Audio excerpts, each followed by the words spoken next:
Praise the Lord. खुदावन यीशु मसीह के नाम से फिर एक बार हम आप सबों को इस YouTube चैनल के अंदर हफ्ते के पहले दिन की जो मन्ना के लिए हम आप सबों को स्वागत करते हैं। तो प्रभु आज के दिन और आज के वचन के लिए खुदा आप सबों को आशीष करे। तो आज की जो मन्ना है, हम एक नए विषय में हम प्रवेश करेंगे और वो है ये 9वां जो महीना है उसी के विषय में है। तो आज की जो विषय होगा वो है कि किस्लू स्थापन पर्व। अभी हिंदी में लिखा है स्थापन पर्व, लेकिन वो हकीकत में समर्पण पर्व होना चाहिए था, लेकिन इसको आप समझ लेना। तो ये जो किस्लू महीना जो है उसके 25वां जो दिन है उसी दिन ये पर्व होता है। और ये अपने इंग्लिश कैलेंडर जो है पंचांग के अनुसार, ये अंग्रेजी जो पंचांग है उसी के अनुसार दिसंबर 10 तारीख से 18 तारीख 8 दिन का होगा। तो ये जो पर्व के विषय में आज हम वचन से देखेंगे। तो ये जो युवान का जो शुभवर्तमान है, योना के शुभवर्तमान इसकी 10वां अध्याय 22 में स्थापन पर्व या समर्पण पर्व के विषय में लिखा है। तो आज हमारा विशेष विषय है किस्लू स्थापन पर्व या समर्पण पर्व। इसी विषय में आज हम लोग वचन से कई बातों को देखेंगे। तो वचन में जाने से पहले हम दुआ करें, खुदा हम सबों को वचन की समझ दे ताकि समझकर हम उसको आदर सम्मान करें। तो आइए हम दुआ करें। Hallelujah hallelujah. खुदावन यीशु मसीह राजाओं का राजा प्रभुओं का प्रभु, समय के लिए खुदावन तुझे धन्यवाद देते। आज जो भी वचन यहाँ पे प्रचार किए जाएंगे, खुदावन आपकी आत्मा से, पवित्र आत्मा से हमारे समझ को खोल, रुआ खोदेश के जरिए हमारे समझ को लौट खुलाकर हमें समझा, ताकि हम सीख कर समझ कर तुझे आदर सम्मान करें और आपके वचन को अच्छे से पहचान सके। इसलिए हमारे ऊपर अनुग्रह कर, दया कर और आशीष कर प्रभु। सबों को जितने भी लोग सुन रहे उन सबों को लॉर्ड आशीष कर, सुनने वाले सुनाने वाले दोनों के ऊपर दया कर। छोटी सी विनंती खुदावन यशुआ मसीह के नाम से मांगता हूं, सुन कबूल कर, आमीन। तो आज की जो विषय है किस्लू 9वां महीना और स्थापन पर्व या समर्पण पर्व के विषय में हम आज वचन से कई बातों को देखेंगे। तो ये जो स्थापन जो वाक्य है या शब्द है, ये यूनानी भाषा में एन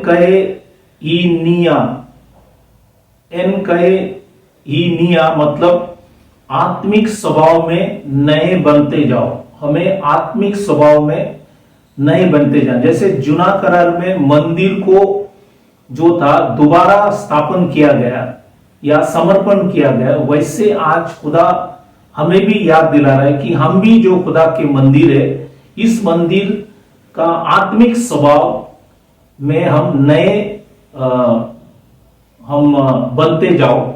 ये हमें करना है। इसलिए इस विषय को आत्मिक तौर से भी इसे हम समझना जरूरी है।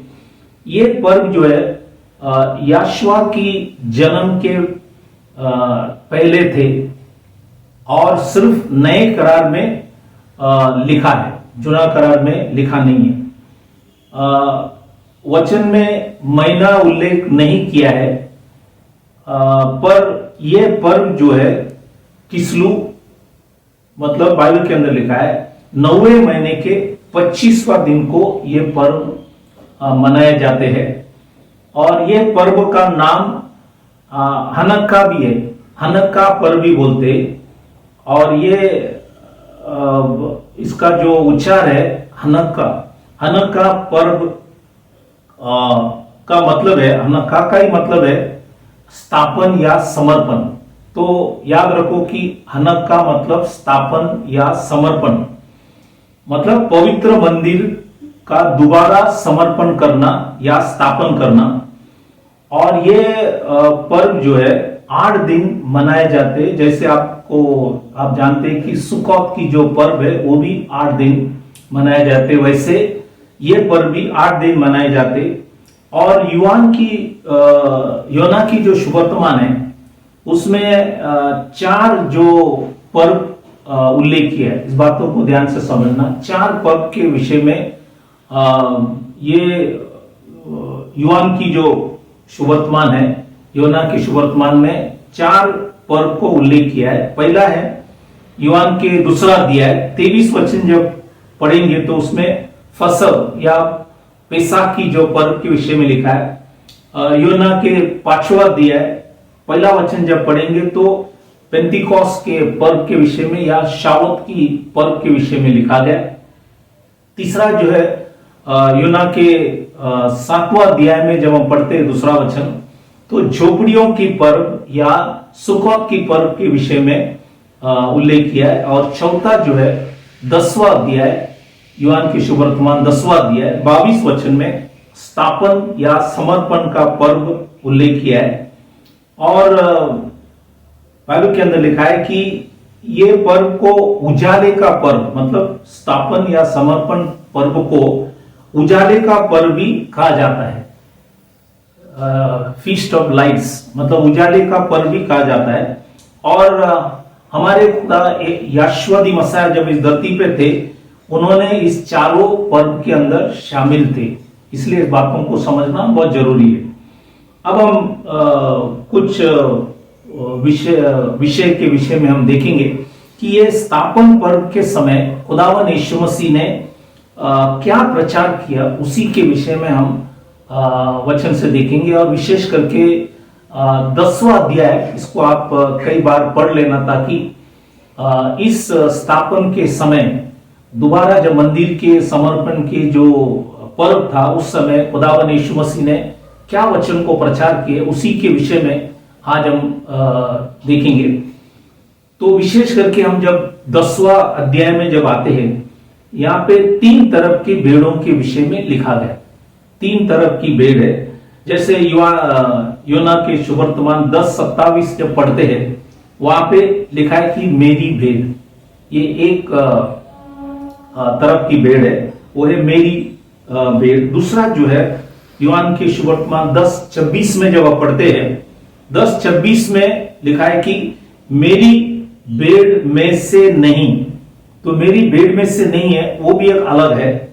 और तीसरा जो है योहान के शुभवर्तमान 10:16 में लिखा है मेरी और भी भेड़ें हैं। बाइबल में लिखा है मेरी और भी भेड़ें हैं। तो ये 3 अलग अलग भेड़ जो है, इसी के विषय में आज वचन से हम और भी विस्तार में कुछ बातों को देखेंगे।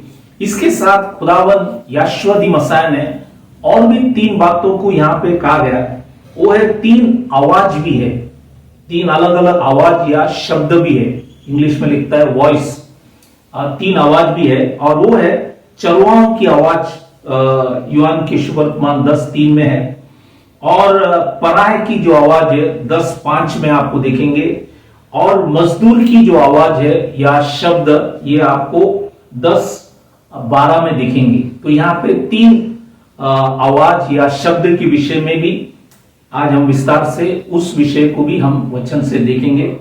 और तीसरा एक विशेष बात जो खुदावन यीशु मसीह ने यहाँ पे कहा गया, वो था योहान के शुभवर्तमान 10:8 में लिखता है, जितने मुझसे पहले आए वे सब चोर और बाइबल लिखा है डाकू। ये चोर और डाकू, इसी के विषय में हम लोग इसी को भी आज देखेंगे। तो ये 3 जो विषय है, इसी को आज हम वचन से देखेंगे। लिखा है कि 3 अलग अलग भेड़ है, 3 अलग अलग शब्द या आवाज है। और लिखा है कि जितने मुझसे पहले आए वे सब चोर और डाकू है। इस विषय में भी हम विस्तार से वचन से देखेंगे। तो पहला जो हमारे वचन के आधार पर लिखा है कि जो विषय है वो है मेरी भेड़। इसके विषय में 7 चीज है जो हम वचन से देखेंगे। मेरी भेड़ कौन है और इसको हम पहचानना चाहिए। कई बार हम पढ़ते हैं लेकिन बहुत सी बातों को हम पहचानते नहीं। आज इस अध्याय में हमें इस बातों को सब लिखा है। तो भेड़ का जो स्वभाव कैसे होता है, उसी के विषय में आज हम 7 बातों को यहां पे हम देखेंगे। तो योहान के शुभवर्तमान 10:27 जब आप पढ़ता है, लिखता है कि मेरी भेड़। तो यीशु मसीह ने जो भेड़ के विषय में लिखा है, पहली बात यह है, यूहान की सुवर्तमान 10:3 में लिखता है कि भेड़ चरवा की आवाज या शब्द सुनती है। भेड़ चरवा की आवाज को लिखता है कि सुनती है, मतलब भेड़ जो है एक व्यक्ति का ही आवाज सुनता है, वो है चरवा। चरवा की आवाज भेड़ सुनता है, लेकिन लिखता है कि पराये की आवाज नहीं सुनता है और मजदूर का भी आवाज नहीं सुनती है। तो दो लोगों की आवाज भेड़ नहीं सुनता है, इसी को याद रखना। भेड़ सिर्फ चरवाओं की आवाज को बाइबल लिखा है सुनती है। इसलिए पहला चीज मैंने आपको बताया, भेड़ का एक स्वभाव है कि वो सिर्फ चरवाओं की आवाज सुनती है। नंबर 2, यूहान की सुवर्तमान 10:3 में लिखता है, और वह अपनी भेड़ों को नाम ले लेकर बुलाता है। तो नाम लेकर बुलाता है। नंबर 2, खुदावंद स्वयं भेड़ को नाम लेकर। अब ये नाम सबके लिए बहुत बड़ा प्यारा चीज है, और कोई भी किसी के नाम जब सुनता है तो उनको बहुत अच्छा लगता है, क्योंकि नाम बहुत महत्वपूर्ण है। इसलिए हम जब नीति वचन के किताब पे जब जाएंगे तो सुलेमान जो राजा था, उन्होंने 22वां अध्याय नीति वचन 22:1 में लिखता है, बड़े धन से अच्छा नाम अधिक चाहने योग्य है। तो एक अच्छा नाम, तो हर बच्चे जो पैदा होते उनको वचन से नाम देना बहुत जरूरी है।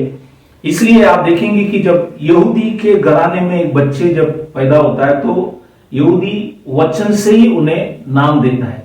इसलिए आज हम ईसाई लोग भी जब हमारे बच्चे को भी खुदा के कलाम से अगर नाम देंगे बहुत अच्छे है, क्योंकि वो लिखता है कि जितने भी आपके पास धन होगा वो सबसे बड़ा है नाम, बाइबल के अधिक चाहने योग्य है एक नाम। तो इसलिए नाम भी हमें वचन से होना चाहिए।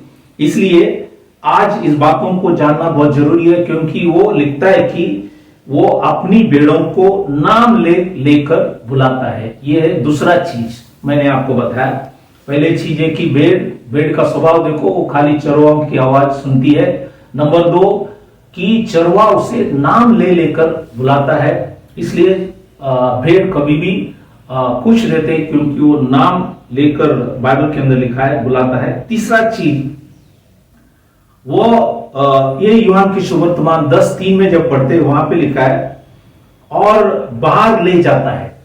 चरवा क्या करता है? भेड़ों को बाहर ले जाता है। अब किस लिए बाहर ले जाता है? हम 3 चीज देखेंगे। बाहर लेके जाने का कारण क्या है? भेड़ जो शाला है उसमें से चरवा जो है भेड़ों को बाहर ले जाता है। एक किस लिए हम देखेंगे। तो एक वचन है, हम एशिया की किताब इसका 40वां अध्याय 11 वचन जब पढ़ता है तो वहां पे लिखा है, चरवा जो है बाइबल के अंदर लिखा है वो भेड़ों को लेके जाकर चराएगा। चराने के लिए लेके जाते हैं। ये वचन आप पढ़ेंगे तो वहां पे आपको दिखेंगे कि वे चरवाहे को समान अपने झुंड को चराएगा। तो बोलता है वो चराने के लिए लेके जाते हैं। इसलिए ये चरवाओं का एक मुख्य काम है कि चराने के लिए ले जाते हैं, और वो चराएगा, भेड़ को लेकर वो चराएगा। और इसी के विषय में एजिकियल नबी भी एजिकियल की किताब 34वां अध्याय 14 वचन में लिखता है कि बोलता है कि अच्छी चराई में चरवाऊंगा। तो अच्छी चराई, या उधर ये भी लिखा है उत्तम से उत्तम चराई चराएगी। तो उत्तम से उत्तम मतलब लिखता है कि इंग्लिश में गुड पैस्चर, तो उत्तम से उत्तम चराई चराएगी। तो ये चरवाओं का काम है चराना, मतलब खाना खिलाना। ये एक काम चरवाओं का काम है खाना खिलाना, या बाइबल के अंदर लिखा है उत्तम से उत्तम चराई चरेगी। दूसरी बात यह है, भजन संहिता में हम जब देखता है दाऊद भी बाइबल के अंदर आप जानते हैं कि एक अच्छा चरवा थे। इसलिए वो कहता है 23वां अध्याय भजन 23:2 में लिखता है, वह मुझे सुखदाई जल के झरने के पास ले चलता है। तो बाइबल के अंदर लिखा है जल की झरने, मतलब यहां पे पानी पिलाने की। तो चरवाहों के काम है खाना खिलाना, चरवाहों के काम है पानी पिलाना, और ये दोनों खाना और पानी खुदा के पवित्र वचन आत्मिक तौर से भी है। इसलिए खुदावन यीशु मसीह ने वो समारिया स्त्री जो था उससे कहा, मैं जो देता पानी अगर पिएंगे तो कभी प्यासा नहीं होगा। मतलब ये पाप की जीवन से अगर हमें हटना है तो हमें ये वचन जो पानी है और ये जो वचन जो हमारे लिए खाना है, ये हमें खाना। इसलिए उत्तम से उत्तम चराई वो खुदा आपको वचन से देंगे, और ये उत्तम से उत्तम चराई खुदा ने समारिया जो स्त्री के जीवन में किया गया। इसलिए उनकी जो व्यभिचार की जो प्यास थे वो बुझ गए, और इसलिए हमें भी जो आज चरवा है, मतलब यीशु मसीह जो चरवा है उसके नीचे है धरती के जितने भी प्रचारक है, उसको बोलता है कि अंडर शेपर्ड, की चरवाओं के नीचे। तो ये जो चरवाओं का काम है खाना खिलाना और पानी पिलाना। इसलिए यीशु मसीह ने यूहान के सुवर्तमान में आखिरी अध्याय में लिखा गया कि मेरे मेमना और मेरे भेड़ों को चराओ। एक बार कहा कि मेमने को चराओ, लेकिन 2 बार कहा कि भेड़ों को चराओ, क्योंकि भेड़ कभी भी सरक सकता है, हट सकता है और वचन से दूर हो सकता है। इसलिए कहा कि भेड़ों को चराओ। तो इसलिए खाना भी खिलाना है और पानी भी पिलाना है। तीसरा जो काम चरवाहों का ये है कि 1 शमूएल 17वां अध्याय 34 और 35 वचन जब पढ़ता है, तब दाऊद राजा दाऊद जब छोटे थे, वो सौल राजा से कहता है कि तेरा दास अपने पिता के भेड़ बकरियां चराता था। लिखता है कि ये दाऊद पहले से भेड़ बकरियां चराता था, और जब कई सिंह या बालू झुंड में से मेमना उठा ले जाता, तब मैं उसके पीछा करके उसे मारता और मेमने को उसके मुंह से छुड़ा लेता। मुंह से छुड़ाना, और जब वे मुझ पर हमला करता तब मैं उसके केस को पकड़कर उसे मार डालता है। तो आज तीसरा काम जो चरवा का है कि मुंह से छुड़ाना, मतलब सिंह या बालू बाइबल के अंदर लिखा है, मतलब ये आत्मिक तौर से शैतान की हाथों से छुड़ाना। मेमने और बाइबल के अंदर लिखा है भेड़ को छुड़ाना। ये तीसरा काम है चरवाहों के काम। तो 3 काम मैंने बताया, इसलिए वो लिखता है कि वो बाहर ले जाता है, इसलिए भेड़शाला से बाहर इसलिए ले जाते 3 काम के लिए। इसलिए आज खुदा की जितनी भी सेवक लोग हैं जो अंडर शेपर्ड है, उनका भी कर्तव्य है कि उन्हें भोजन देना, उन्हें पानी पिलाना, और उन्हें सब बाइबल के अंदर लिखा है जितने भी जंगली जानवर है उससे बचाना, ये उनका कर्तव्य है। वैसे आज सेवक का भी काम है कि अच्छे अच्छे वचन से लोगों को सिखाए, अच्छे वचन समझाए, कथा कहानियां नहीं लेकिन वचन लोगों को सुनाए, समझाए। जैसे आज यहाँ पे जो भी वचन आपको इसलिए दे रहे ताकि आप आत्मिक तौर से बढ़े, शारीरिक ना बने, आत्मिक बने। और इसलिए ये 3 काम जो है मैंने आपको बताया कि भोजन खिलाना है, पानी पिलाना है, और बाइबल के अंदर लिखा है जो भी जंगली जानवर है उससे बचा के रखना है। ये एक दास का कर्तव्य भी है जिसको खुदा चुना है, और ये वचन से ही होगा, वचन के बाहर नहीं। इसलिए इस बातों को समझना ये है। तीसरा जो स्वभाव के विषय में मैंने भेड़ों के विषय में बताया। चौथा जो है यूहान की सुवर्तमान 10:4 में लिखता है जब वे अपने सब भेड़ों को बाहर निकल चुकता है तो उनके आगे आगे चलता है। तो कभी भी याद रखना कि भेड़ के आगे खुदावन यीशु मसीह है, इस बातों को जानना है। अगर आप भेड़ है तो खुदा आपके सामने आगे है, इस बातों को ख्याल करना। इसलिए जुना करार में हम लोग न्यायाधीश की किताब में जब आते हैं, इसका 4वां अध्याय 14 वचन में वहां पे एक नबिया थी, उनका नाम है डेबोरा। तो डेबोरा बारक से कहता है, क्योंकि ये चौथा छुड़ाने वाला था डेबोरा, ये चौथा छुड़ाने वाले इजराइल को। तो ये नबियां बाइबल के अंदर लिखा है, बारक से कहा, क्या यहोवा तेरा आगे नहीं निकला है? तो वो आगे कभी भी रहता है, मतलब लड़ने के लिए, बचाने के लिए वो आपके आगे रहता है। इसलिए और एक वचन हम जब देखेंगे, दूसरा शामिल इसका 5वां अध्याय 24 वचन भी जब हम पढ़ते हैं, तो दाऊद के विरुद्ध फिलिस्ती लोग आए थे लड़ने के लिए। उस टाइम भी दाऊद बाइबल के अंदर लिखा है, कहता है कि फिलिस्तियों की जो सेना को मारने को मेरे आगे भी पधारा है। तो खुदा पधारा है मतलब वो निकला है। तो दाऊद के समय में भी खुदा ने बाइबल के अंदर लिखा है फिलिस्तियों को, दुश्मनों को मारने के लिए। इसलिए आपको मारने का कोई जरूरी नहीं है, खुदा आपके आगे है। इस बातों को हर भेड़ को जानना है, और जितने भी दुश्मन है उसको खुदा हटाएंगे, आप हटाने की जरूरत नहीं। कई बार हम हटाने जाते, इसलिए हमारे जीवन के अंदर बहुत से दुख दर्द हो जाते हैं, हम वचन को अच्छे से समझा नहीं। इसलिए 2 वचन के आधार पर मैं आपको समझाया कि चौथा चीज वो हमारे बाइबल के अंदर लिखा है, आगे आगे चलता है। 5वां चीज यूहान की सुवर्तमान 10:4 में लिखा है, और भेड़ उसके पीछे पीछे हो लेती है। आगे नहीं लिखा है कि पीछे पीछे, मतलब चरवाहों के पीछे। इसलिए आज एक बात याद रखना है, हम खुदा के पीछे पीछे हो लेती है। हम कई बार हम क्या होता है, हम समझता है कि हमने बाइबल बहुत सीख लिया, समझ लिया, तो हम कई बार ऐसा होता है कि खुदा के आगे ही चला जाता है। लेकिन हर बार खुदा ने वचन में लिखा है कि भेड़ जो है, बाइबल लिखा है चरवाहों के पीछे पीछे, बाइबल लिखा है वो लेती है। हमें पीछे रहना है, आगे नहीं। इसलिए विश्वासियों का भी काम है, दासों का भी काम है, हम खुदा के पीछे रहे, आगे न जाए।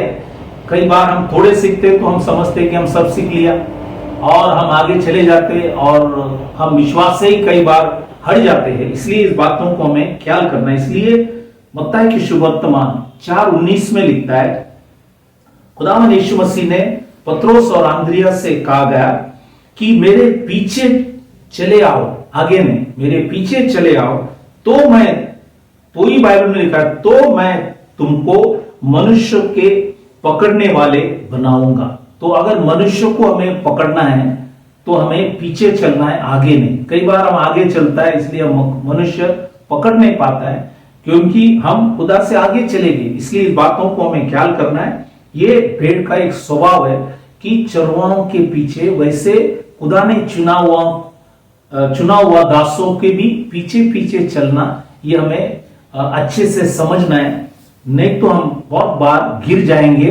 इस बातों को ख्याल करना। इसलिए मरकुस की किताब 8वां अध्याय 34वां जो वचन में लिखा है, खुदावंद यीशु मसीह ने भीड़ और अपने चेलों से भी कहा कि लिखा है कि मेरे पीछे आना, जो भी मेरे पीछे आना चाहे वे अपने आप को, बाइबल में लिखा है, इनकार करें। तो हम पीछे चलना है तो हम अपने आप को क्या करें, इनकार करें, और अपना क्रूस उठाकर, क्रूस उठाना मतलब हमें दुख भी सहन करना है। पीछे चलेंगे तो हम दुख सहन करेंगे। तो बाइबल में लिखा है मेरे पीछे हो ले, दुख मतलब क्रूस उठाकर मेरे पीछे हो ले, मतलब हमें भी जीवन में दुख उठाना है। और इसलिए खुदावंद यीशु मसीह ने भी बहुत से दुख उठाया। इसलिए आज विश्वासी जीवन में भी जब हम दुख उठाकर हम उसके पीछे पीछे अगर चलते रहेंगे तो खुदा आपको चलाएंगे अच्छे से और आपके ऊपर दया करेंगे। इसलिए पौल कुरिन्थियों की जो मंडली को जब प्रचार करते टाइम, पहला कुरिन्थियों 11वां अध्याय पहला वचन जो है, उसमें खुद पौल, परमेश्वर के दास पौलुस कुरिन्थियों को लिख रहा है, तुम मेरी सी चाल चलो। लिखा है कि मेरी सी चाल चलो जैसा मैं मसीह की सी चाल चलता हूं। तो पौल जो था अकेला सेवकाई के अंदर बहुत से मंडलियां उन्होंने खड़ा किया, बहुत से लोगों को विश्वास में ले आए, लेकिन बाइबल के अंदर लिखा है कि वो बाइबल के अंदर लिखा है खुदा को देखकर, बाइबल के अंदर लिखा है चलते थे। और इसलिए वो लिखता है विश्वासियों को, जैसा मैं चल रहा हूं वैसे तुम भी, लिखा है कि मेरे पीछे चलते रहो ताकि खुदा आशीष करे। तो ये जो हमने देखा गया, ये है पांचवा जो स्वभाव मैंने बताया कि भेड़ का कर्तव्य है कि चरवाहों के पीछे पीछे चलना जरूरी है। छठवां चीज जो है, यूहन्ना के जो सुवर्तमान है उसके 10वां अध्याय 14 वचन में लिखता है, अच्छा चरवा मैं हूं, मैं अपने भेड़ों को जानता हूं। तो एक विशेष बात है कि बाइबल के अंदर खुदावन लिखता है कि यीशु मसीह हमारे चरवा होकर वो हर भेड़ों को जानता हूं। तो ये जानने के विषय में कई वचनों को हम देखेंगे। नाहूम की किताब पहला अध्याय उसका 7वां वचन जब हम पढ़ते हैं तो वहां पे लिखा है कि परमेश्वर जो वचन में लिखा है कि यहोवा भला है, संकट के दिन में वह दृढ़ गढ़ ठहराता है और अपने शरणगतों की सुधि रखता है। मतलब किसका बाइबल के अंदर लिखा है? शरणगतों को, मतलब जो उसके शरण मानते हैं उसको वो जान, बाइबल में लिखा है सुधि लेता है या जानता है। तो आज हमें परमेश्वर के ऊपर हमारा शरण होना चाहिए। अगर वो है तो वो आपको क्या करेंगे? बाइबल के अंदर लिखा है अच्छे से वो आपको जानता है। इसलिए नई करार में जब आते दूसरा तीमुथियुस इसके 2 अध्याय 19 वचन भी जब हम पढ़ते तब परमेश्वर के दास पौल तीमुथियुस को समझा रहे कि वहां पे कुछ गलत शिक्षण हो रहे थे। इसलिए आप आगे पीछे जब वचन पढ़ेंगे तो आपको समझ में आएंगे कि लिखा है कि तो भी परमेश्वर की पक्की नींव बनी रहती है और उस पर यह छाप लगी है कि प्रभु अपनों को पहचानता है, मतलब जानता है। जो भी प्रभु का है उसको जानते हैं। भेड़ कौन है कौन नहीं है खुदा अच्छे से जानता है। और जो कोई प्रभु का नाम लेता है वह अधर्म से बचे रहे। तो ये जो गलत है अधर्म, वहां पे कुछ अधर्म शिक्षण वहां पे चल रहे थे, इसलिए यहां पे ये बातों को लिखा गया है। भले लोग कितनी भी गलत प्रचार करें, लिखा है कि परमेश्वर की पक्की नींव बनी रहती है और परमेश्वर, बाइबल के अंदर लिखा है प्रभु अपने लोग जो है, बाइबल में लिखा है प्रभु अपने को पहचानता है। मतलब जो भी प्रभु का है उन लोगों को खुदा पहचानता है। ये है छठवां चीज मैंने आपको बताया। ये सब स्वभाव हमारे जीवन के अंदर भी होना चाहिए। और 7वां चीज लिखा गया यूहन्ना की जो सुवर्तमान उसकी 10:28 में लिखता है, और मैं उन्हें अनंत जीवन, वो है सार्वकालिक जीवन देता हूं, वो कभी नष्ट न होगी और कोई उन्हें मेरे हाथ से छीन न लेगा। तो पहला चीज यहां पे वो हमें अनंत जीवन देता है और कभी हम नष्ट न होंगे। और लिखता है कि मेरी हाथों से, बाइबल के अंदर लिखा है छीन न लेगा, कोई भी छीन न लेगा। इसलिए यूहन्ना के किताब 3 अध्याय 15 वचन में लिखा है ताकि जो कोई उस पर विश्वास करे वह अनंत जीवन पाएंगे। तो अनंत जीवन खुदा यीशु मसीह है, सार्वकालिक जीवन, सदा वो हमें चलाते और आने वाले दिनों के अंदर एक जीवन है, मरने की बाद भी एक जीवन है, वो है अनंत जीवन, सार्वकालिक जीवन। मत्ती के किताब और इसके 15वां अध्याय 13 वचन भी लिखता है, खुदावंद यीशु मसीह ने शिष्य से कहा, लिखा है कि हर पौधा जो मेरे स्वर्गीय पिता ने नहीं लगाया उखाड़ा जाएगा। मतलब ये किसके विषय में कहा? ये फरूसी लोगों के विषय में कहा गया। तो बाइबल के अंदर लिखा है ये जो फरूसी लोग थे वो वचन को आदर सम्मान नहीं करते थे, इसलिए खुदा ने लगा हर पौधा जो है अगर परमेश्वर ने नहीं लगाया वो सब निकाला जाएंगे, लेकिन जिनको खुदा लगाया उसको कोई भी हटा नहीं सकेंगे, कोई भी उनके हाथ से छीन न लेंगे। ये वचन आज हमने आपको समझाया है। ये है 7 जो विशेष बात जो भेड़ की जो स्वभाव और चरवा जो भेड़ों के ऊपर करता है, सारी बातों को मैंने आपको बताया। यदि अगर हम उसके भेड़ है तो ये सब जो 7 बातों को मैंने आपको बताया, इस बातों को अच्छे से ख्याल करना। अभी हम जाएंगे दूसरा जो विषय था कि यूहान की 10:26 में लिखता है, मेरी भेड़ में से नहीं हूं। ये कौन है हम देखेंगे। मेरी भेड़ों में से नहीं हूं, ये कौन है, इसके विषय में कई वचनों को हम देखेंगे। विशेष करके मत्ती की किताब 7:26 और 27 वचन जब पढ़ता है और आगे पीछे आप पढ़ो, वहां पे 2 घर के विषय में लिखा है। और ये एक बाइबल के अंदर लिखा है, एक है बालू से बना हुआ घर और एक है चट्टान की घर।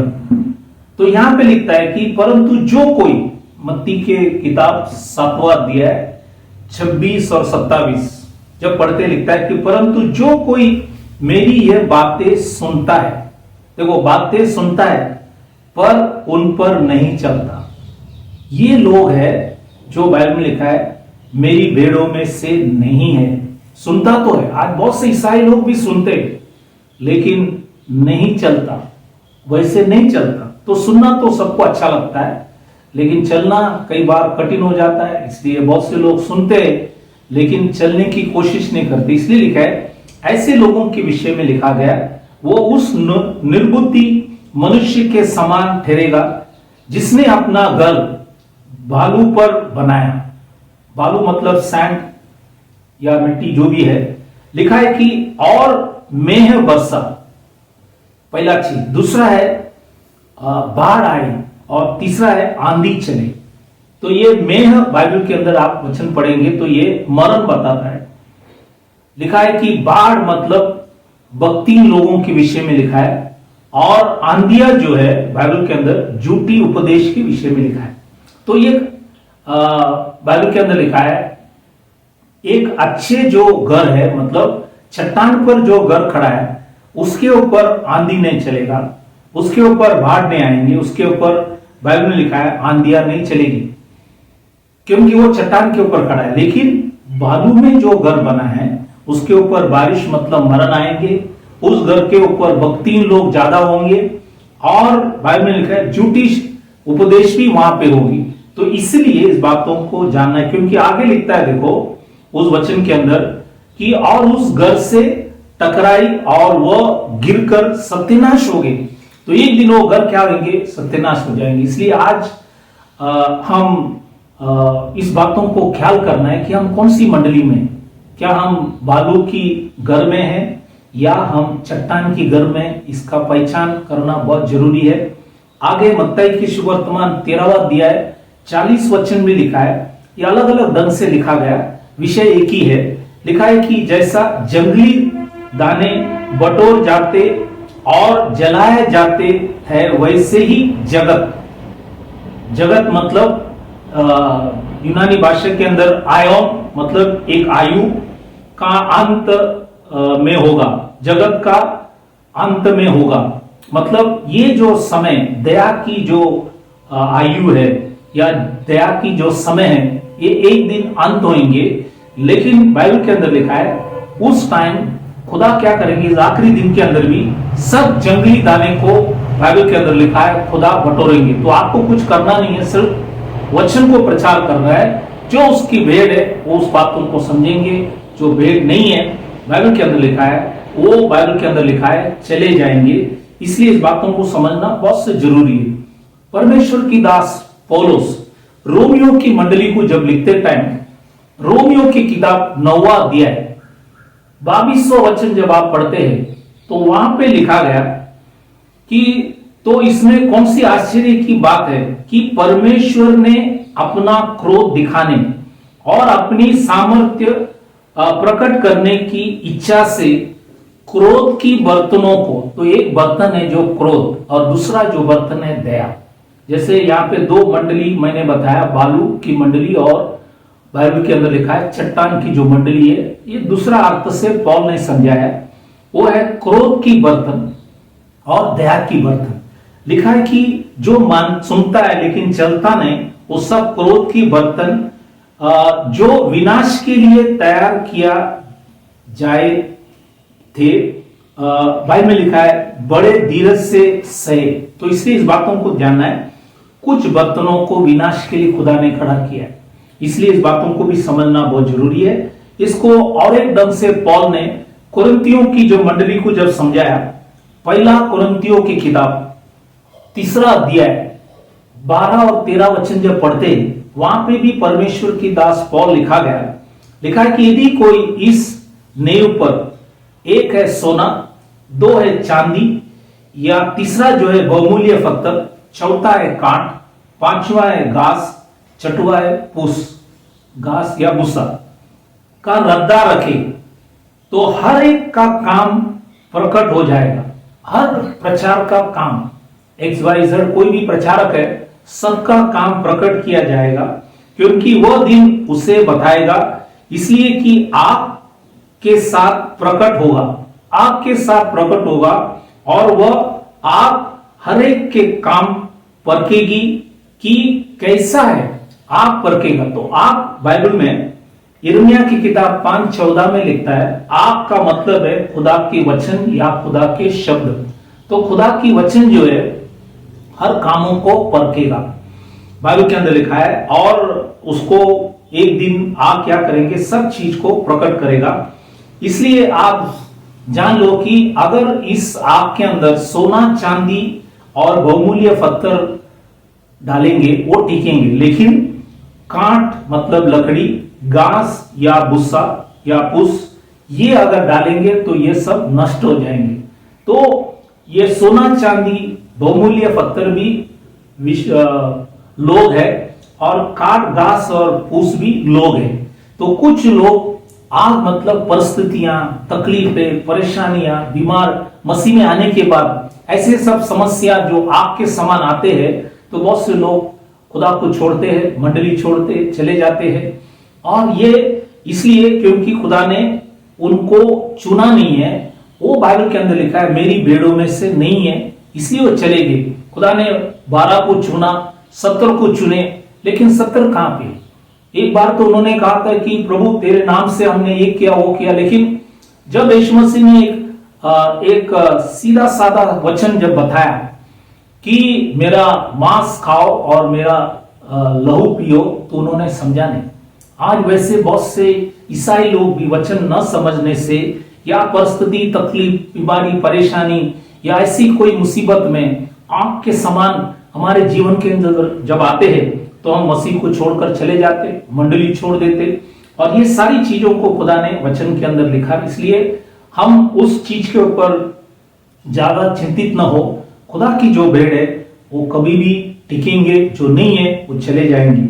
इसलिए परमेश्वर की दास पत्रोस जो था, वो भी पहला पत्रोस इसके 2 अध्याय 7 और 8 में भी लिखा है कि जो विश्वास नहीं करता है उनके लिए बाइबल के अंदर लिखा है, उनके लिए जिस पत्थर को राजमिस्त्रियों ने निकम्मा ठहराया था, वह कोने का सिरा हो गया और टेस लगने का पत्थर और टोकर खाने का चट्टान हो गया है। तो आज बाइबल के अंदर लिखा है वो कोने का जो सिरा है वो बहुत से लोगों के लिए टेस लगाने का और ठोकर खाने का चट्टान हो गया है। और लिखता है क्योंकि वे तो वचन को ना मानकर ठोकर खाते, देखा, वचन को ना मानकर ठोकर खाते, और इसलिए कि वे ठहराए भी गए। तो कुछ लोगों को ठहराया गया कि वो खुदा के भेड़ में से नहीं है, ये भी खुदा ने पहले से ठहराया गया। इसलिए आज इस बातों को जानना बहुत जरूरी है। इसलिए आज वचन आप जब पढ़ेंगे तो लिखा है कि फरीसी लोग, सदुकी लोग, शास्त्री लोग, हेरोदियन लोग, नाजरियों और यहूदी, ये सब बाइबल के अंदर लिखा है, ये सब मेरी भेड़ों में से नहीं थे। वैसे आज भी ईसाई में बहुत से लोग हैं, आज फरूस के समान, सदुके के समान, शास्त्री, हेरोदियन, नाजरीन लोग के समान या यहूदी के समान बाइबल के अंदर लिखा है। कुछ वचन जो लिखा गया उनको मानते नहीं, उसके अनुसार चलते नहीं, इसलिए लिखा है कि ये सब मेरी भेड़ियों में से नहीं है, इसको नहीं हो, इसको हम पहचानना चाहिए। तीसरा चीज जो मैंने बोले कि यूहान 10:16 के अंदर लिखता है मेरी और भी भेड़े हैं। ये और भी भेड़े कौन है, इसी के विषय में कई बातों को देखेंगे। इसलिए हम इफिसियों की किताब उसकी 2 अध्याय 11 से 13 वचन जब पढ़ता है तो इसी में खुदा लिखता है कि ये अन्य जातियों को खुदा ने कहा कि ये मेरा और भी बेड़े हैं। अन्य जातियों को कहा गया क्योंकि उस समय के अंदर सिर्फ यहूदियों के लिए वचन थे, अन्य जातियों के लिए नहीं था। लेकिन यहूदियों ने न मानने से खुदा ने अन्य जातियों के लिए भी द्वार खोल दिया। इसलिए पौल यहाँ पे विस्तार में लिखता है कि हम जो है वो बाइबल के अंदर लिखा है मेरी और भी जो भेड़ है वो अन्य जाति है, क्योंकि एक समय ऐसा था बाइबल के अंदर लिखा है ये अन्य जाति तुम लोग उस समय मसीह से अलग और इजराइल की प्रजा के बारे में लिखा है पद से भी अलग किए हुए और प्रतिज्ञा के वाचा के बागी न थे, और बाइबल के अंदर लिखा है आशाहीन और जगत में ईश्वर रहित मतलब खुदा नहीं थे। पर अब मसीह यीशु में तुम जो पहले दूर थे, तो आज हम सब अन्य जाति दूर थे, मसीह के लहू के द्वारा निकट हो गए। तो आज उन्होंने आपको और हमको उसके निकट ले आया, हम सब अन्य जातियों को। इसलिए हम खुदा को हर बार धन्यवाद करना चाहिए कि उन्होंने आप और हमको जो अन्य जाति में से थे उनको चुनकर उसके लहू के द्वारा आज उन्होंने आपको निकट किया है। इफिसियों की किताब 2:19 में भी लिखता है, वहां पे लिखा गया कि लिखा है कि इसलिए तुम अब लिखा है विदेशी और मुसाफिर नहीं रहा। तो आज हम विदेशी और मुसाफिर नहीं है, परंतु पवित्र लोगों की संगी, स्वदेशी और परमेश्वर का घराना हो गया। तो आज हम परमेश्वर का संगी है, स्वदेशी और परमेश्वर का घराना खुदा ने आपको और हमको बनाया। इसलिए हम खुदा को हर बार धन्यवाद करना चाहिए। आगे पौल इफिसियों की किताब 3:6 में भी लिखा है कि इस सुसमाचार के द्वारा अन्य जाति लोग मिरास में सागी और एक ही देह के और प्रतिज्ञा के भागी है। तो आज हम परमेश्वर की प्रतिज्ञा के, उसकी देह की और मिरास में साजी गई है। इसलिए हम प्रभु को कभी भी हम धन्यवाद करें। इसलिए इफिसियों की किताब 3:8 में भी आगे लिखा है कि परमेश्वर ने अन्य जातियों को क्या किया है कि अन्य जातियों को मसीह के अगम्य धन का सुसमाचार सुनाओ। तो आज उन्होंने पौल के द्वारा अन्य जातियों को मसीह के अगम्य धन जो है ज्ञान का सुसमाचार सुनाओ। तो आज आपको और हमको, क्योंकि पौल के पास बहुत रेवलेशन मतलब बहुत से चीजों को खुदा ने प्रकाशित किया, बातों को लिखा है। जैसे पौल को परमेश्वर ने यह वचन समझाया कि हम यीशु मसीह का शरीर है और हम यीशु मसीह का वधु नहीं है। ये बात पौल ने प्रचार किया और जुना करार से खुदा ने उनको बहुत से समझ दिया। और पत्रोस भी लिखता है कि कई बार पौल की बातों को समझने में कठिन पड़ता है। तो आज हमें कितने कठिन होगा, इसलिए आज हमें वचन को अच्छे से जानना है। इसलिए आज मैंने 3 अलग अलग भेड़ों के विषय में आपको समझाया। अब हम आगे जाएंगे, 3 अलग आवाज या शब्दों को भी देखेंगे। पहले जो मैंने कहा चरवाहों की जो आवाज है या शब्द, ये यूहान की सुवर्तमान 10:27 में लिखा गया है। लिखा है कि मेरा जो भेड़ है मेरा आवाज या शब्द सुनती है। तो आज भेड़ क्या है, चरवाहों की आवाज सुनता है। इसलिए बाइबल के अंदर लिखा है और भेड़ उस आवाज को अच्छे से पहचानता भी है। 10:4 में लिखा है, यूहान की सुवर्तमान 10:4 में भी लिखा है कि वे उसका शब्द या आवाज पहचानती है। इसलिए हम भजन संगीता इसका 29वां अध्याय जब हम पढ़ता है, ये बहुत महत्वपूर्ण भजन है। इसमें ये दाऊद का भजन है और यहां जब पढ़ेंगे, यहां पे 7 यहोवा का वाणी या शब्द या आवाज है। 7 आवाज, 7 वाणी है, या इसको थंडर भी बोलते हैं। लिखा है कि खुदा की जो अधिकार सब सृष्टि पर है, सारा सृष्टि उसी के हाथ में। वही बाढ़ ले आते, वही तूफान ले आते, जो भी आप देख रहे सब उसी के हाथ में, जब चाहिए ले आता है। और लेकिन जो उसको विश्वास करते उनको हर परिस्थिति में वो संभालते। इसलिए लिखा है यहाँ पे ये अध्याय जब पढ़ेंगे, ये भजन 29वां अध्याय, इसमें 18 बार यहोवा का नाम उल्लेख किया है। इसका मतलब यह है कि पूरा अधिकार या पूर्ण अधिकार जो है यहोवा के हाथ में है, इसलिए सब कुछ करने वाला वो है, इसलिए हम उसके अधीन में चलना बहुत जरूरी है। इसलिए पहले जो वचन है ये भजन 29वां जो अध्याय है उसका पहला वचन में लिखता है कि यहोवा को महिमा और सामर्थ्य को सराहो। तो आज हमें उसकी महिमा और सामर्थ्य को सराहना है, क्योंकि उसी के हाथ में सब कुछ है। इसलिए ये जो सात वाणी है या ये सात जो शब्द है या आवाज है, इसको भी हम अच्छे से पहचाने।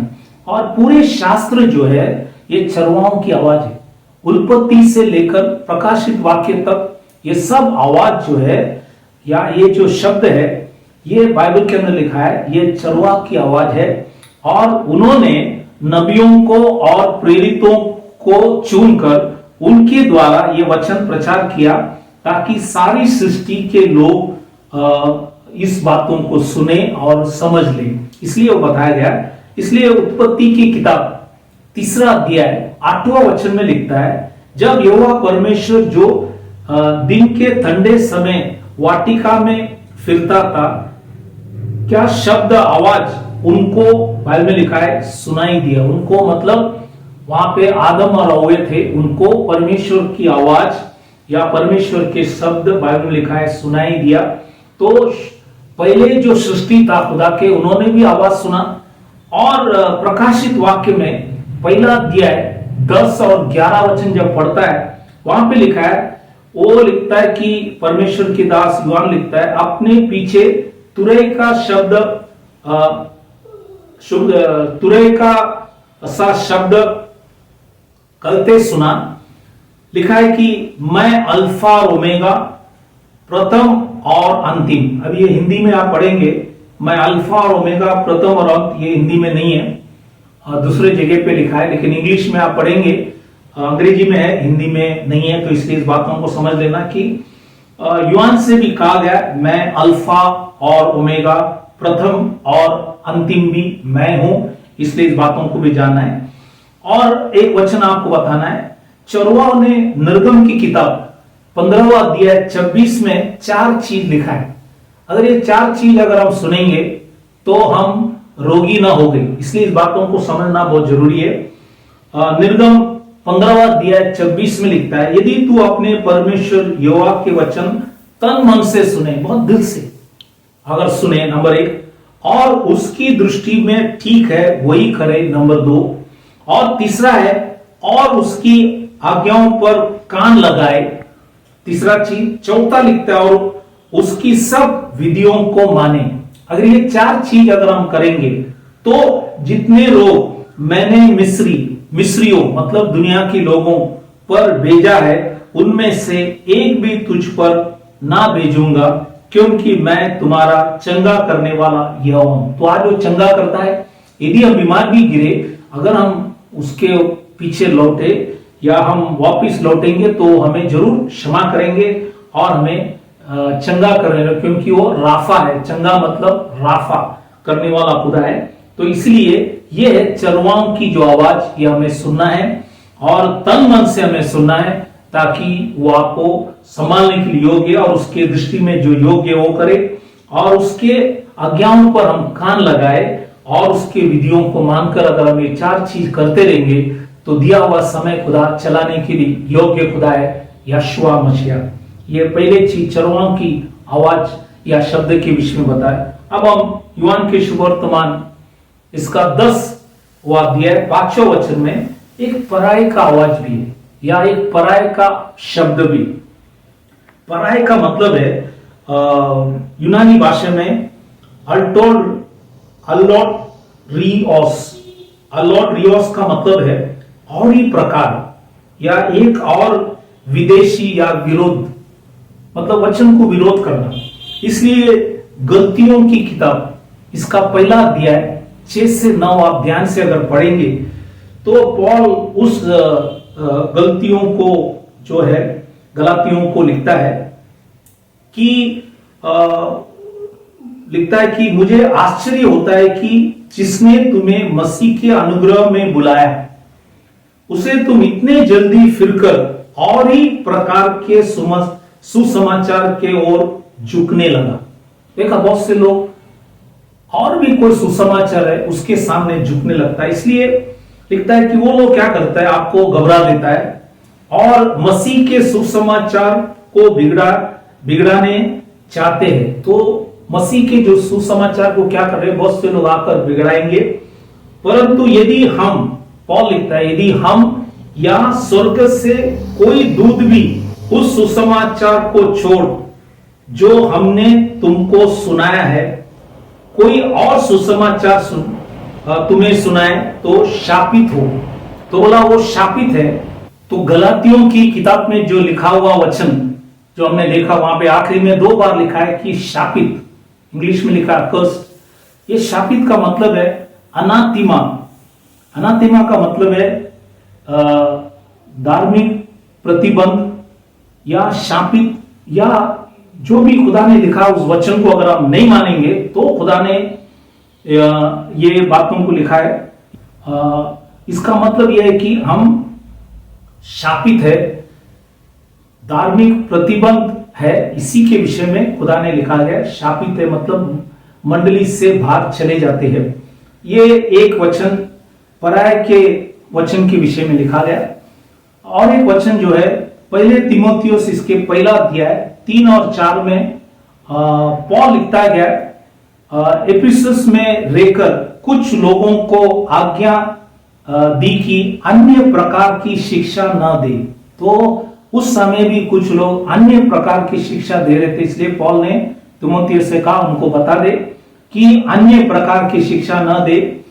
और उन कहानियों, और बाइबल के अंदर लिखा है अनंत वंशावलियों, बहुत से लोग वंशावलियों के ऊपर ज्यादा समय बैठ, और कहानियों लिखा है कि पर मन न लगाए, इस विषय में मन न लगाए जिनसे विवाद होते हैं और परमेश्वर की उस प्रबंध के अनुसार नहीं जो विश्वास पर आधारित है, वैसा ही फिर भी कहता हूं। तो इसलिए आज हम मसीह के वचन के ऊपर ये वंशावली के विषय में, कहानियों, इसके पीछे हम समय नहीं गवाए इस वचन को भी, क्योंकि जो लोग बाइबल के अंदर लिखा है पराया है वो इस सब विषय में समय गवाते हैं।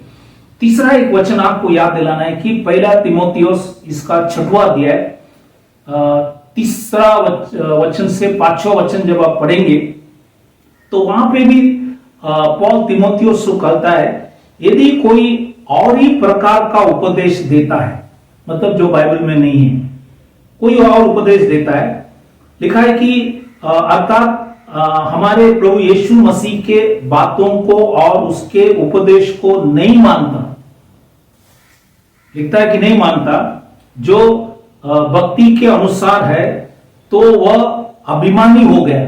देखा, बहुत से लोग वचन को नहीं मानता है, अभिमानी हो गया और कुछ नहीं जानता, लेकिन बोलता है कि हम सब समझते हैं, लेकिन कुछ नहीं जानता, वरन उस विवाद और सब शब्दों पर तर्क करने का बाइबल में लिखा है रोग है। ये एक रोग है, एक बीमार है कि बाइबल के अंदर लिखा है बहुत से लोग ये सब जो बाइबल की बात नहीं वो सब चीज बताते, जिससे डाह और झगड़े और निंदा का बातें और बुरे बुरे संदेह और उन मनुष्यों में व्यर्थ रगड़े झगड़े उत्पन्न होते हैं जिनका बुद्धि बिगड़ गई है और वे सत्य से लिखा है कि विहीनी हो गई है। तो बाइबल के अंदर लिखा है सत्य से हट गए, इसलिए बाइबल के अंदर लिखा है इस बातों को भी हमें ख्याल करना है।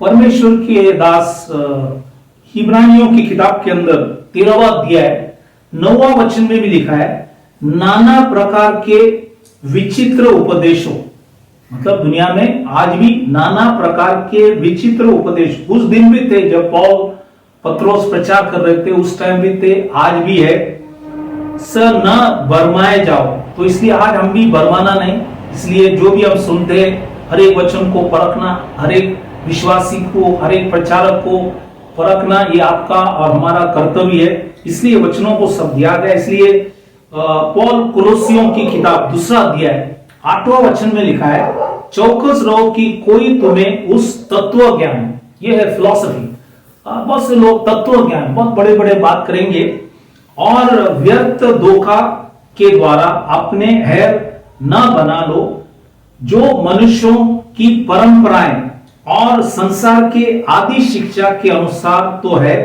पर मसीह के अनुसार नहीं।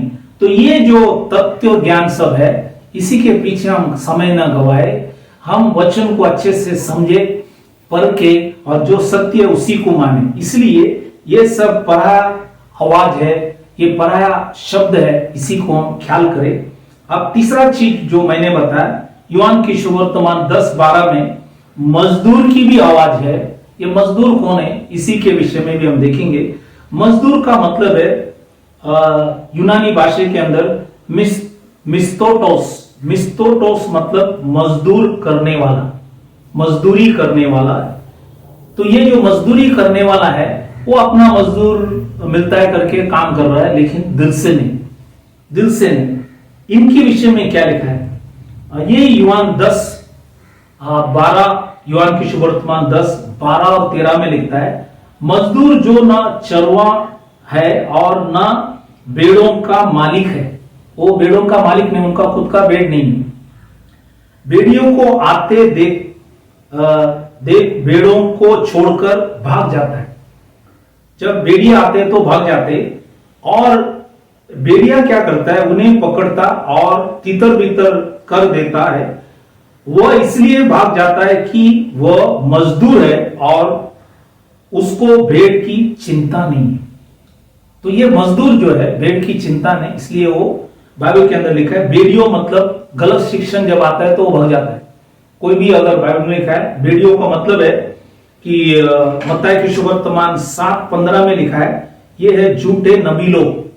मत्ती की सुवर्तमान 7:15 में लिखता है, झूठे नबी जब आते हैं तो ये भेड़िए क्या करता है, भेड़ को छोड़कर चले जाते हैं, क्योंकि लिखा है कि वो मजदूर है। वो लिखता है कि आखिरी में भेड़ की चिंता उनको नहीं है। इसलिए इस बातों को समझना, इसलिए इसी के आधार पर नेहमिया की किताब 6वां अध्याय 12 और 13 वचन जब हम पढ़ते, वहां पे लिखा है कि नेहमिया जब परमेश्वर की शहरपनाह और फाटक जब बना रहे थे, तब बहुत से विरोधी उनके काम रोकने के लिए आए थे, और कई बार नबियों को भी रुपया देकर भेजा था। इसलिए वो यहाँ पे नेहमिया 6वां अध्याय 12 और 13 वचन में लिखा है, फिर मैंने जान लिया कि, लिखा है कि मतलब ये वे परमेश्वर का भेजा नहीं है। वे मतलब वो वहां पे प्रचारक था, उसका नाम था शमैया। शमैया को भेजा नहीं है, परंतु उसने हर बात ईश्वर का वचन कहकर, देखा, हर बात ईश्वर का वचन कहकर मेरी हानि के लिए कहा। नेहमिया कहता है मेरी हानि के लिए कहा, क्योंकि तोबिया और संबालक ने उसे रुपये दे रखा था, तो उसको रुपया दिया था।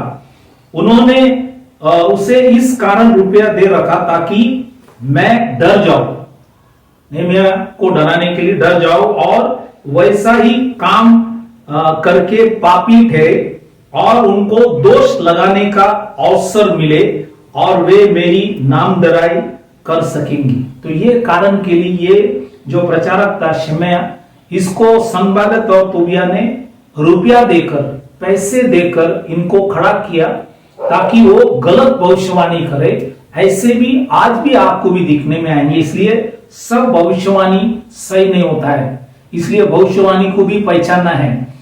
हर बात बाइबल में लिखा है, आप वचन पढ़ेंगे तो आपको समझ में आएंगे। खुदा ही भेजता है ताकि वो परखने के लिए कि आप वचन को मानता है या नहीं है, या भविष्यवाणी के पीछे चले जाते। इसलिए गलत भी भविष्यवाणी है, सही भी है, इसको भी परखना बहुत जरूरी है। इसलिए नेहमिया की किताब 13वां अध्याय 2 वचन और व्यवस्था विवरण 23 और उसका 4 वचन आप जब पढ़ेंगे, बिलाम करके एक नबी था।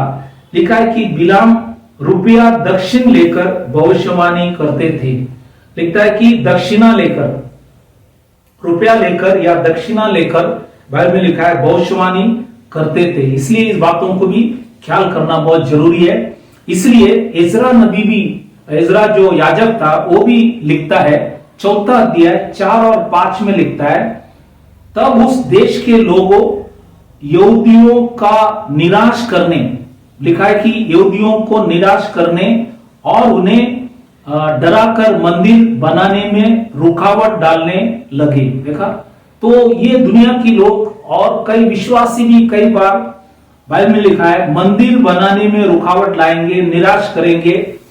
लिखा है कि फारस के जो राजा खुसरू के जीवन भर वरन फारस के राजा दारा के राज्य के समय तक उनका मनोरथों को निष्फल करने के लिए वकीलों को रुपया, बाइबल में लिखा है रुपया देते रहे। तो वकीलों को रुपया देता था कि इनके काम को क्या करो, कैसे न कैसे बंद करो, और उन्होंने कोशिश भी किया और बंद भी हो गए। लेकिन फिर भी आप वहां पे इज़रा की किताब पढ़ेंगे आगे, खुदा ने हग्गाई नबी और जकरिया नबी को खड़ा कर कर उनके वचन के द्वारा वापिस परमेश्वर के भवन मंदिर का काम वापिस शुरू हो गए। इसलिए आज कितने भी लोग खुदा के काम रुकाएंगे, अगर खुदा के काम अगर सही है तो वो आपको जरूर चलाएगा। कितने भी रुकावटें आएंगे लेकिन खुदा आपको चलाएंगे। बहुत से लोग चले भी जाएंगे लेकिन खुदा अपना काम वो कर लेंगे, जिसके द्वारा उसको आदर सम्मान मिलेंगे। इसलिए मैंने यहाँ पे आपको तीसरा जो आवाज है, मजदूर की आवाज भी आपको बताया। तो मैंने 3 आवाजों को, 3 शब्दों को आपको आज वचन से बताया, चरवाओं की शब्द आवाज, और बाइबल के अंदर लिखा है पराये की जो आवाज, और मजदूरों की आवाज, इसी का भी वचन आपको बताया। और आखिरी में जैसे यीशु मसीह ने और एक विशेष जो बात कहा गया वो था यूहन्ना की 10वां अध्याय 8वां वचन में लिखा गया, जितने मुझसे पहले आए वे सब चोर, चोर का मतलब है क्लेप्टेस, क्लेप्टेस मतलब झूठे उपदेशक। ये चोर मतलब असली चोर नहीं, ये है झूठे उपदेशक, और डाकू, डाकू मतलब यूनानी भाषा में लेस्टस, लेस्टस मतलब खुलेआम लूट करना। तो ये दोनों के विषय में खुदा लिखता है जितने मुझसे पहले आए। तो यीशु मसीह के पहले जितने भी आए थे, मैं कुछ लोगों के नाम जुना समय में, यीशु मसीह के पहले और यीशु मसीह के बाद में, ये वचन आप इसको पढ़ लेना ताकि खुदा आप सबों को आशीष करे। जैसे यूहन्ना की सुवर्तमान 8:44 जब पढ़ेंगे तो केन का नाम है, ये एक झूठे उपदेशक थे। उत्पत्ति 10:8 से 10 जब पढ़ेंगे ये निम्रोद के विषय में लिखा गया। और उत्पत्ति 16वां अध्याय 11 और 12 वचन जब पढ़ेंगे तो इश्माइल के विषय में आपको वहां पे सुनने में आएंगे। चौथा जो है उत्पत्ति की किताब 25वां अध्याय 25 और 27 वचन पढ़ेंगे तो एसाव के विषय में चौथा जो झूठे उपदेशक के विषय में आपको वहां पे दिखेंगे। 5वां जो है निर्गमन, इसका पहला अध्याय 8वां वचन में लिखा है फिरौन के विषय में, जो एक नया फिरौन वहां पे आए थे जो मूसा के विरुद्ध खड़े थे, उसी के विषय में भी आपको वहां पे दिखेंगे।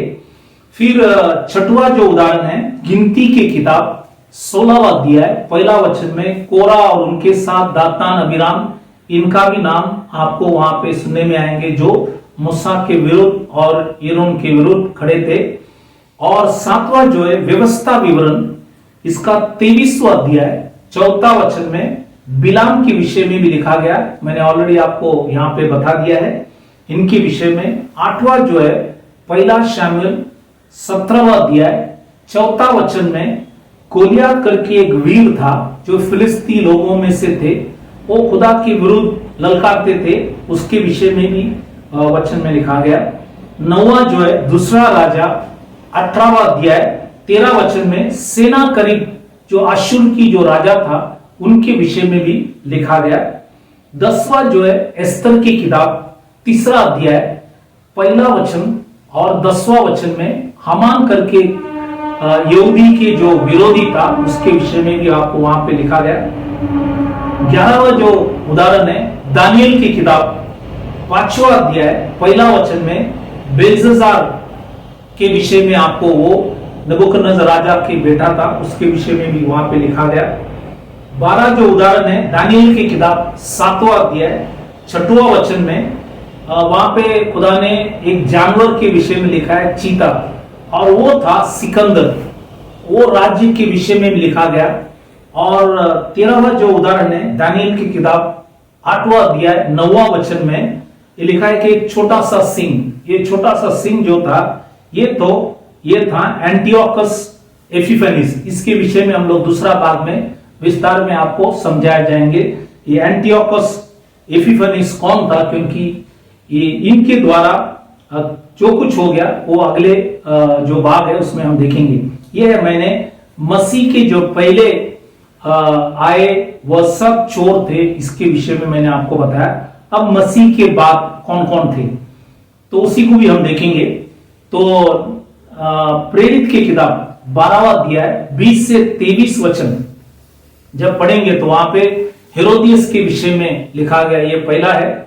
दूसरा जो मत्ती की किताब 27वां अध्याय 3 से 5 जब पढ़ेंगे वहां पे यहूदा जो यीशु मसीह का एक शिष्य था उसी के विषय में लिखा गया। तीसरा जो है प्रेरित की किताब 13वां अध्याय 6 से 8 जब पढ़ता है वहां पे बार यीशु मतलब एलिमस करके एक जादू टोने वाले वहां पे थे, टोना वाले, इसी के विषय में लिखा गया। चौथा जो है प्रेरित की किताब 5वां अध्याय 36 में थियोडस के नाम है। और 5वां जो है प्रेरित 5वां अध्याय 37 में आप पढ़ेंगे, 37 में यहूदा का नाम है, ये 5वां। 6वां जो है पहला तिमोथियोस पहला अध्याय 20 में हुमिनियस के विषय में लिखा गया। 7वां जो है दूसरा तिमोथियोस दूसरा अध्याय 17 वचन में फिलिप्पस के बारे में लिखा गया। 8वां जो है दूसरा तिमोथियोस पहला अध्याय 15 वचन में फुजिलियोस बाइबल में लिखा है, फुजिलियोस के विषय में लिखा गया। 9वां जो है दूसरा तिमोथियोस 1:15 में हिरमुगिनियस के बारे में लिखा गया। ये सब प्रचारक लोग हैं। 10वां जो है दूसरा तिमोथियोस 4 अध्याय 14 और 15 वचन में सिकंदर टेटेरे के विषय में लिखा गया। 11 जो है तीसरा यूहान 9वां वचन जब पढ़ेंगे दियोत्रुफस के विषय में लिखा है, दियोत्रुफस, ये है 11वां। और 2 व्यक्ति अब आया नहीं उसके विषय में प्रकाशित वाक्य 13वां अध्याय पहला वचन में एक पशु के विषय में लिखा है। वो पशु जो है वो है आने वाला क्रिस्ती विरोधी। और 13 जो उदाहरण है प्रकाशित वाक्य 13वां अध्याय उसका 11 वचन में लिखा है कि एक और पशु, ये एक और पशु जो है ये है झूठा भविष्यद्वक्ता जो बाइबल में क्रिस्ती विरोधी को मदद करने के लिए आने वाला है, इसी के विषय में भी लिखा गया। तो ये जो वचन मैंने आपको सब बताया इसलिए कि इस बातों को जान लेना कि यीशु मसीह ने कहा जितने मुझसे पहले आए वे सब चोर मतलब झूठे उपदेशक थे। मैंने जुना करार से जुना समय खुदावन यीशु मसीह के जन्म से पहले मैंने 13 उदाहरण दिया। और यीशु मसीह के जन्म जब हुआ और उस समय यीशु मसीह जब थे और उसके बाद उनका भी मैंने 13 उदाहरण दिया। और आने वाले के विषय में भी मैंने आखिर में प्रकाशित वाक्य से आपको बताया। इसलिए मसीह के पहले भी थे और मसीह के समय में भी थे और मसीह के बाद भी थे, इसीलिए याद रखना आज भी है। इस बातों को समझ लेना बहुत जरूरी है। इसलिए खुदा ने एक वचन लिखा है, पहला यूहान और 4 अध्याय उसका पहला वचन लिखता है कि हर आत्मा को हम क्या करना है, परखना है। हर आत्मा को हम क्या करें, परखे, मतलब हम जाकर विश्वास न करें, हर आत्मा की प्रतीति न करें, पर हर आत्मा को क्या करें, हम परखे। क्योंकि बहुत से झूठे लोग आज बाइबल में लिखा है जगत में खड़े हैं, इसलिए इस बातों को हम समझ ले। इसलिए आज मैंने इस विषय के जो आज हमने वचन से सुना, ये सारी बातों को मैंने आपको बताया।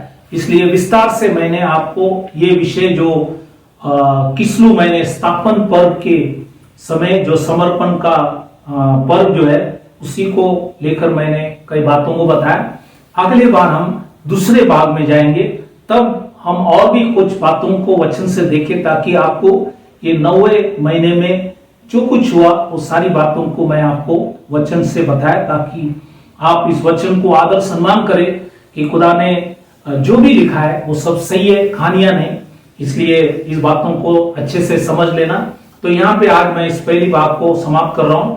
तो आप सभी से विनती है कि खुदा ने अब तक आपको और हमको चलाया, संभाला, इस महामारी के बीच में भी खुदा सभी के ऊपर दया कर यहाँ तक पहुंचा। इसलिए वो उस खुदा को हम सारा आदर सम्मान करें और उस वचन को अच्छे से पढ़े और समझे, ताकि बचा हुआ जीवन आशीष में होने के लिए और उसके आने का जो है हम राह देखेंगे और प्रार्थना में हम अपने बचे हुए जीवन को बिताने के लिए खुदा से हम विनती प्रार्थना करें। तो आइए हम सभी के लिए आज सभी के लिए विनती प्रार्थना करें, ताकि यदि कोई दुखित, बीमारी, तकलीफ, परेशानी के अंदर है तो खुदा उन्हें इस वचन के द्वारा भी उन्हें चंगाई दे, आशीष दे। इसी के लिए भी हम प्रार्थना करें। तो आइए सभी लोग अपने आंखों को बंद करें, सिरों को झुकाए, हम प्रार्थना करें। खुदावन यीशु मसीह, राजाओं का राजा, प्रभुओं का प्रभु, समय के लिए खुदावन तुझे धन्यवाद देते। जो भी वचन आपने हमें प्रकाशित किया उस वचनों को मैंने सभी भाई बहनों को बताया। प्रभु सबों को इस वचन के द्वारा आशीष कर। और यदि प्रभु यदि कोई दुखित है, बीमार, तकलीफ, परेशानी, संकट, मुसीबत, अलग अलग समस्या के अंदर अगर फंसे, तो हम प्रार्थना करें खुदावन आपने खाए फटके से उन्हें चंगा दे और आपने भाई व लहू से उनकी सारी अपराधों को क्षमा कर उन्हें आपके मार्गों में आपकी इच्छा से चले और वचन की समझ दे, ताकि हम आत्मिक बने और आपके नाम की महिमा, स्तुति, आराधना कर सके। और सबों को आशीष कर। आपने हमारी विनती प्रार्थना सुना, धन्यवाद कर छोटी सी विनती खुदावन यीशु मसीह के नाम से मांगता, सुन, कबूल कर, आमीन। तो आज फिर एक बार हम आप सबों को मंडली की तरफ से, चर्च ऑफ द फर्स्टबॉर्न से आपको धन्यवाद करते हैं। और खुदा ने आपको हमको ये वचन सुनाने और सुनने के लिए जो अवसर दिया, इसके लिए हम खुदा को धन्यवाद करते। और सभी लोग प्रार्थना में बने रहे, ताकि जब तक हम आगे नहीं मिले तब प्रभु आप सबों को आशीष करे, आशीर्वाद करे। और ये जो पर्व जो है, मैंने कहा ये किस्लू महीने जो मैंने कहा 25वां दिन, मतलब ये अपने इंग्लिश कैलेंडर में वो दिसंबर 10 तारीख से 18 तारीख तक है। तो ये 8 दिन है। यदि किसी को अगर उपवास प्रार्थना करना है तो अपने अपने घर में उपवास प्रार्थना कर सकेंगे। ये आपके ऊपर है, अगर आपको अच्छा लगे, अगर आपको समय है तो आप कर सकेंगे, नहीं है तो ठीक है। लेकिन हम 8 दिन मतलब ये 8 मतलब 9 दिन है, हम प्रेयर करेंगे, आपके लिए भी हम दुआ प्रार्थना करेंगे। तो इस बातों को भी ख्याल करना। तो इस वचनों से प्रभु आप सबों को आशीष करे, आशीर्वाद करे। Thank you very much. God bless you. Praise the Lord.